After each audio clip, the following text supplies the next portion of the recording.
Hey everyone, it's Kandace and Sher with Processing Trauma Out Loud.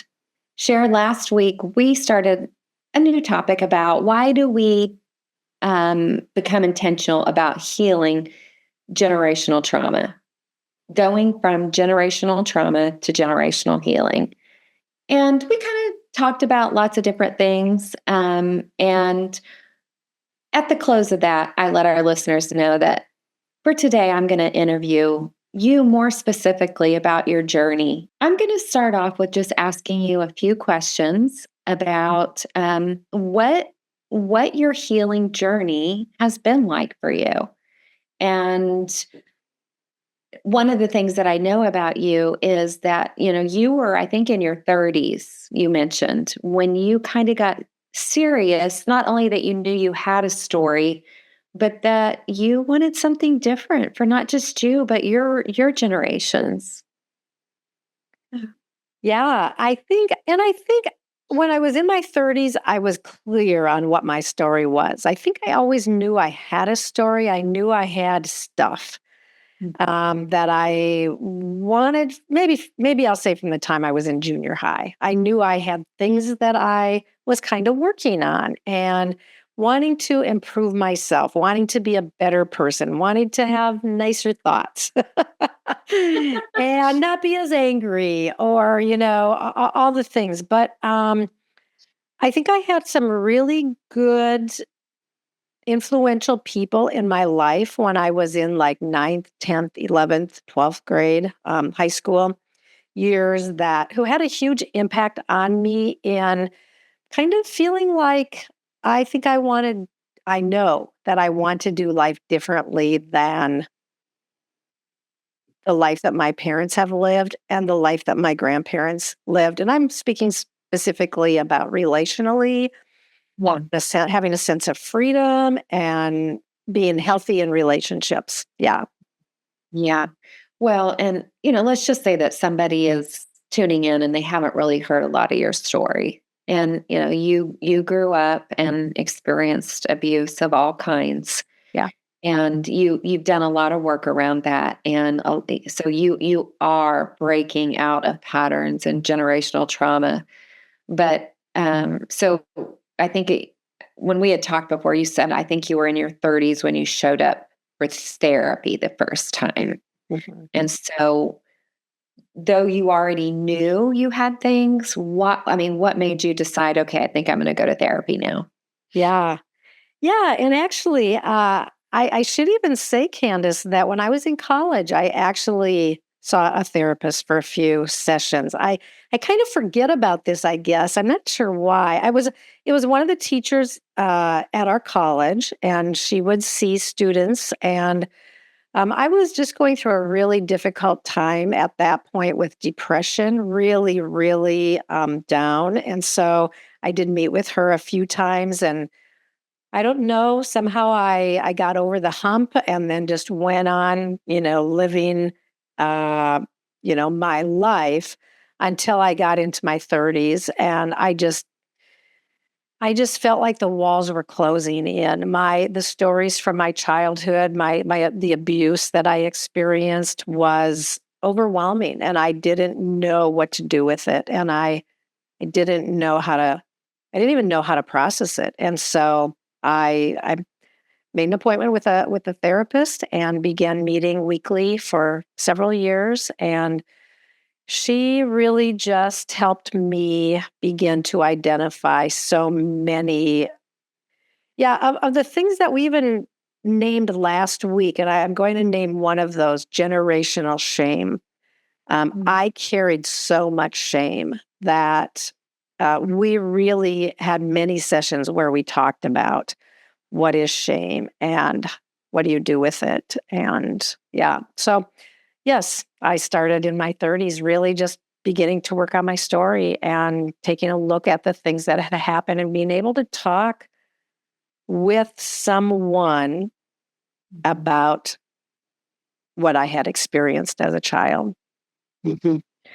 Well, I learned something new. I did not know that you had gone to a little bit of therapy in college. I love that though. I mean, it just only brings more confirmation of how I see that desire in you. Like you knew there was more and you knew, so you had these ways that you were going after that.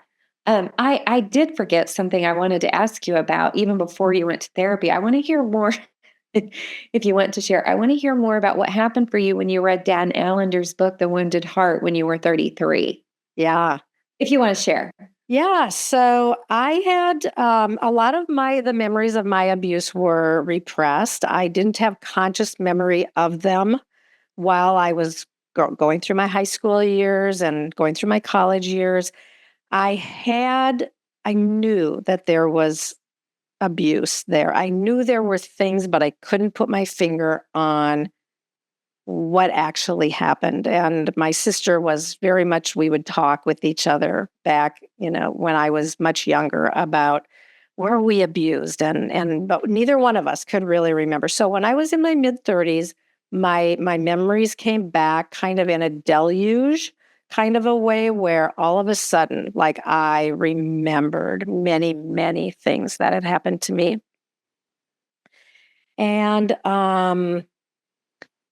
we were living abroad at the time. We were living in Thailand, and I had, there were no resources in Chiang Mai, Thailand at the time, at least not that I knew of.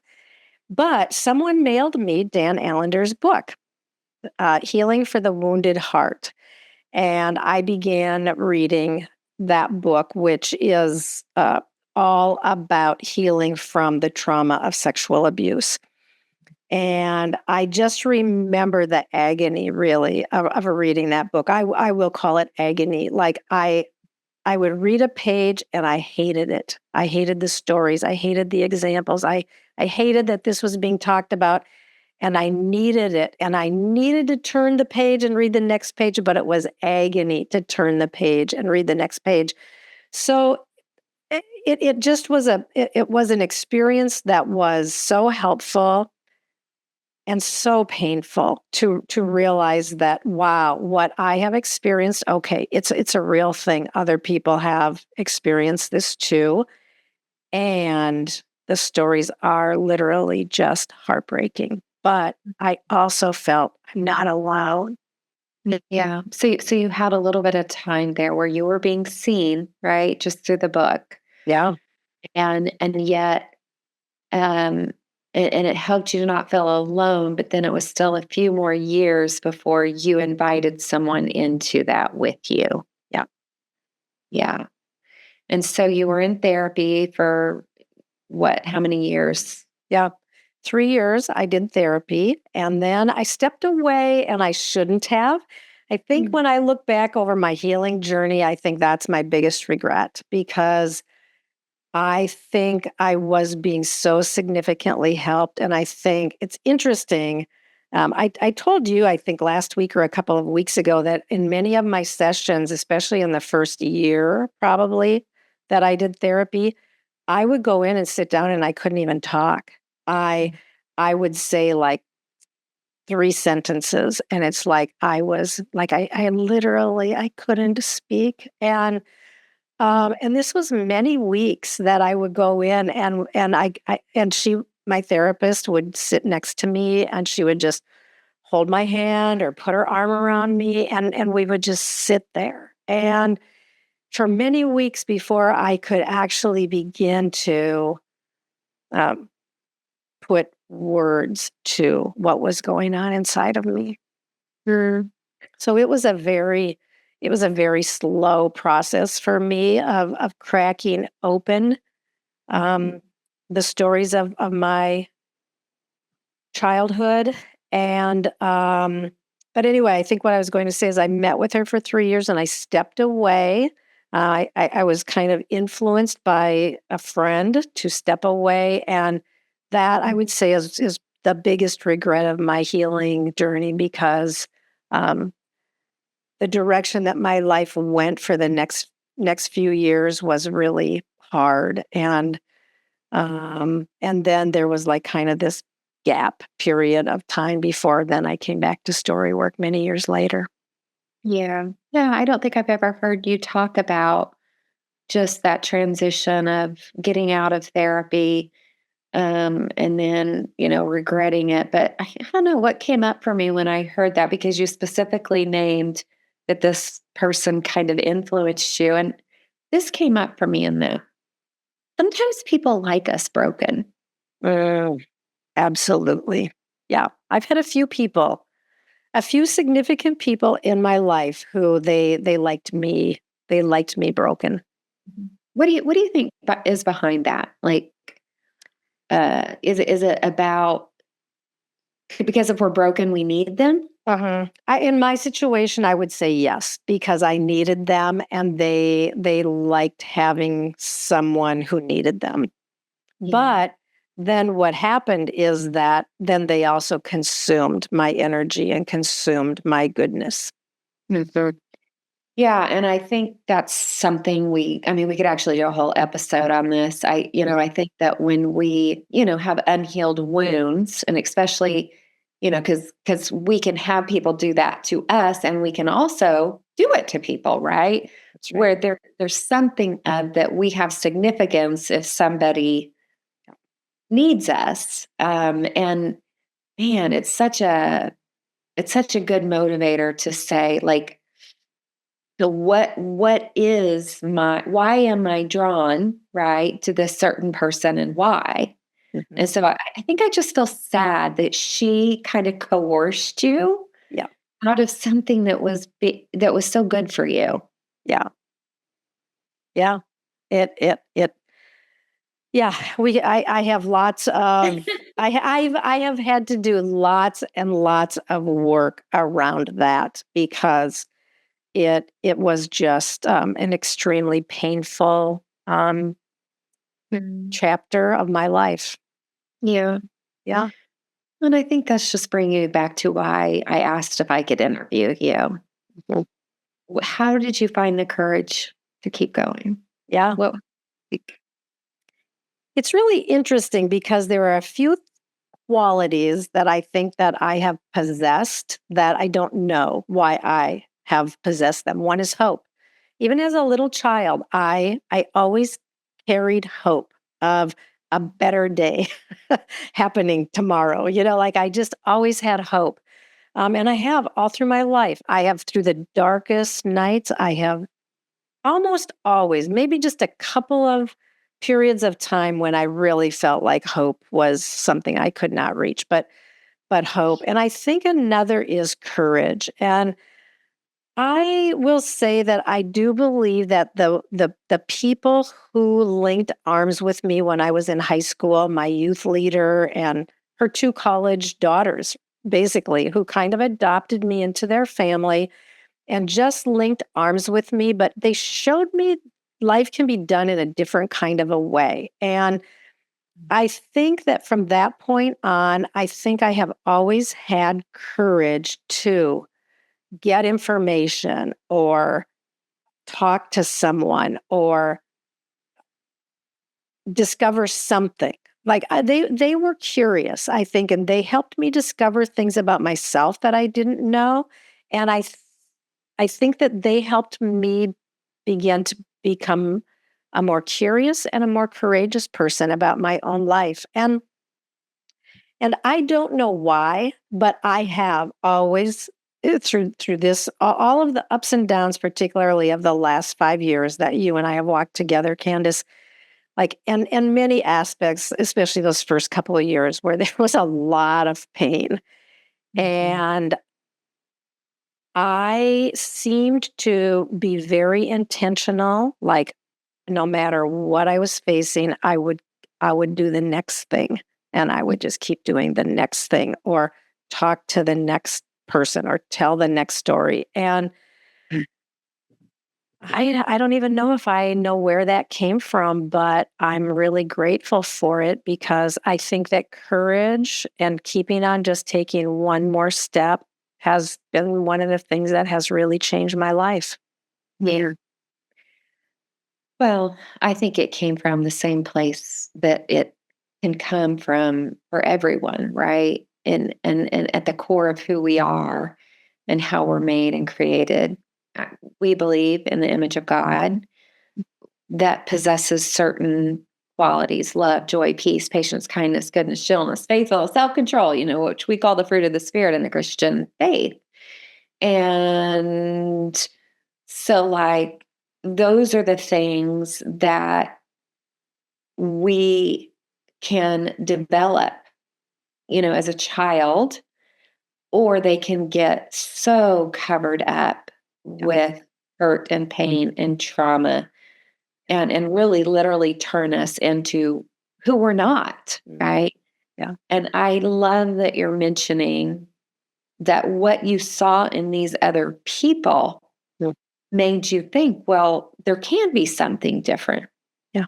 Right. Which makes me, I just want to put a shout out there right now to never underestimate the impact and influence that you can have on the children around you. Yeah. Children, teenagers. I mean, it's such a beautiful story, but that family like kept your hope alive. Yeah. And primarily through curiosity. I will also say we don't have to have the answers. I think when you think particularly about teenagers, they would just want somebody to be interested, Yeah. and to care and and probably don't necessarily need a lot of answers at that point in their lives. But yeah. Yeah. Well, is there anything else that you feel like you would want to maybe say to our listeners if they're wondering, like, is it worth it to keep going after something that might feel unattainable? And I don't know, maybe just a few words of how to access some courage if they feel like giving up. Yeah, and I think I'll go back even to our topic from last week where we talked about breaking generational systems of trauma. And that when we do this, when we take a stand against the family system, it can be extremely difficult, and we can have a lot of anger and rage come at us. And that for sure is my story. That I did experience that, and relationships were shattered that have never been rebuilt, even 30 years later. And so that has been hard, and that's real. Like, that doesn't happen to everybody. Probably doesn't even happen to most, but that's probably the extreme of what can happen. But that when you know that you have a story and that there is trauma and that it's generational, like, it does require courage to speak up, to say something, to take a stand, to begin to do your work. And I think the thing that I would say to the listeners would be, wow, there's so much. Yeah, and I guess it would be this: just do the next thing. Mm, Don't worry about next week or next month or next year. Like, this is going to be a lifelong journey. Like, let's just say that. Like, people want to know, how long is it going to take? Well, how long are you alive? It will take that long. But it's a journey that becomes joyful and life-giving and inspiring and meaningful, and being able to do the kind of work that we're doing, Kandace, where we can now walk alongside of other people who are doing this journey, and maybe who are at the beginning, or somewhere nearer the beginning than we are. But I would say do the next thing. Like, for me, it's never been knowing what is a month down the road. It's, what do I so need today? And I will just say one other thing is find community. Like, I could not have done this journey alone. I know that for sure. And having people who are also doing this work, it just changes everything and makes it possible. So thank you for being one of my people. Oh, thank you. Um I'm very grateful that we are still journeying together. We say that often, but we just mean it so much because of the healing and the growth. And it's not always been easy, but we keep finding the courage to keep showing up. I'm wondering if someone's next step, I'm just throwing this out there before we close, might just be reaching out to Kandace, Sher, gmail.com. You can go to Processing Trauma Out Loud, and we're on Facebook, and we have the website. And just reach out, just reach out and say, Yeah. can you point me in the right direction? Yep. You share a little bit of your story. So yeah. Yeah. Yeah. I love that. And we welcome that because we know how important another voice is. Yeah. Yeah. Good to be with you again. And thank you for letting me interview you. Thanks for being curious, Kandace. I really, it's very meaningful to be able to share these pieces. Yeah. And I'll just say, like, even a few things popped up for me that I want to ponder a little bit, some things I haven't thought about for a long, long time. So that was good. Thank you for. Well, feel free to call me later if you want to share. Oh, I will. Okay. Love you, friend. Love you too.